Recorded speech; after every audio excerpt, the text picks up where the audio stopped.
بص، كتير من الناس بتبدأ مشاريع بكل حماس وطاقة وحيوية، لكن بعد فترة بتتفاجئ إن المشروع وقع وفشل وحصل له انهيار. تفتكر إيه السبب؟ هل المشكلة في الفكرة ولا في التنفيذ؟ النهاردة نتكلم عن أهم الأسباب اللي بتخلي البيزنس بتاعك يقع وتتجنبه. خليك متابع معايا عشان تعرف. أول حاجة عدم دراسة السوق. تخيل كده إنك راح تفتح مطعم في منطقة كلها مطاعم مشهورة ومدرستش المنافسين ولا احتياجات الناس هناك. طبيعي يا حبيبي تفشل على طول.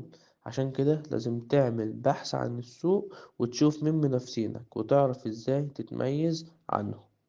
تاني حاجة سوء إدارة الموارد المالية. الفلوس روح أي مشروع، ولو معرفتش تدير ميزانيتك صح هتلاقي نفسك بتخسر بسرعة. لازم تحسب كل حاجة من المصاريف والأرباح وحتى خطط التوسع عشان ما تصحاش يوم تلاقي نفسك مفلس وعلى الحديدة. تالت حاجة تجاهل التسويق.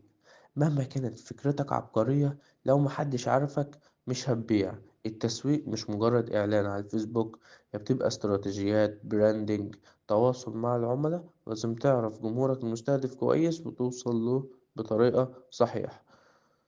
رابع حاجة بقى عدم التطوير والتكيف. بص، الدنيا بتتغير كل يوم، ولو ما كنتش مرن ومستعد للتطور مشروعك هيبقى زي الديناصورات، هينقرض. لازم تتابع الترندات، تفهم احتياجات العملاء الجديدة وتطور منتجك أو خدمتك باستمرار.